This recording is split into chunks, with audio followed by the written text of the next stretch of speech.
Hi friends, Karthika tarot എല്ലാവർക്കും സ്വാഗതം. നിങ്ങളെല്ലാവരും സുഖമായിട്ടിരിക്കുക. നിങ്ങളുടെ റിലേഷൻഷിപ്പിൽ തേർഡ് പാർട്ടി സിറ്റുവേഷൻ ഉണ്ടോ എന്ന് നമുക്ക് നോക്കാം. നിങ്ങളൊരു മിനിറ്റ് ഒന്ന് മെഡിറ്റേറ്റ് ചെയ്തിരിക്കുക. നിങ്ങൾ ആ വ്യക്തിനെ കുറിച്ചിട്ട് നല്ല രീതിയിൽ ചിന്തിക്കുക. നിങ്ങളുടെ റിലേഷൻഷിപ്പിൽ തേർഡ് പാർട്ടി സിറ്റുവേഷൻ ഉണ്ടോ?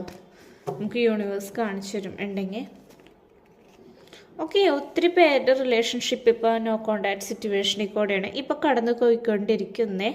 കാരണം നിങ്ങളൊന്ന് വെയിറ്റ് ചെയ്തിരിക്കുകയാണ്. നിങ്ങളുടെ പാർട്ട്ണറുടെ ഒരു മറുപടിക്കായിട്ട് ഒന്ന് വെയിറ്റ് ചെയ്തുകൊണ്ടിരിക്കുകയാണ്. പാസ്റ്റിലത്തെ കാര്യങ്ങളാണ് ചിന്തിച്ചുകൊണ്ടിരിക്കുന്നത്. കമ്മ്യൂണിക്കേഷൻ്റെ എന്തോ പ്രശ്നമുണ്ട് നിങ്ങൾ തമ്മിൽ. കാരണം എന്ന് വെച്ച് കഴിഞ്ഞാൽ കംപ്ലീറ്റ്ലി നോ കോണ്ടാക്ട് സിറ്റുവേഷനാണ് വരുന്നത്. കാരണം നിങ്ങളുടെ വ്യക്തി നല്ല രീതിയിൽ ചിന്തിക്കുന്നുണ്ട്, ആക്ഷൻ എടുക്കണം താല്പര്യമുണ്ട്. പക്ഷേ എന്താ ലോങ് ഡിസ്റ്റൻസ് റിലേഷൻ കാരണം കൊണ്ട് ഭയങ്കര സ്റ്റെക്കായിട്ടാണ് നിൽക്കുന്നത്. കാരണം ചിലരുടെ റിലേഷൻഷിപ്പ് ആകെ തകർന്നിരിക്കുന്നൊരവസ്ഥയാണ്. ചെറിയ രീതിയിൽ തേർഡ് പാർട്ടി സിറ്റുവേഷൻ ഉണ്ട് ചിലവരുടെ റിലേഷൻഷിപ്പിൽ. അതുകൊണ്ട് തേർഡ് പാർട്ടി ഉള്ളതുകൊണ്ട് നിങ്ങളിപ്പോൾ അധികം അങ്ങോട്ട് പോകേണ്ട ആവശ്യമില്ല. നിങ്ങളുടെ പാർട്ട്ണർ ഇങ്ങോട്ട് തന്നെ വരും ഒരു സമയമാകുമ്പോഴേക്കും. കാരണം നിങ്ങൾ ഒത്തിരി നാളായിട്ട് ഇപ്പോൾ ക്ഷമയോട് കൂടി കാത്തിരിക്കുകയാണ്. തേർഡ് പേഴ്സൺ ഒഴിഞ്ഞു പോകാൻ വേണ്ടി കാത്തിരിക്കുകയാണ്.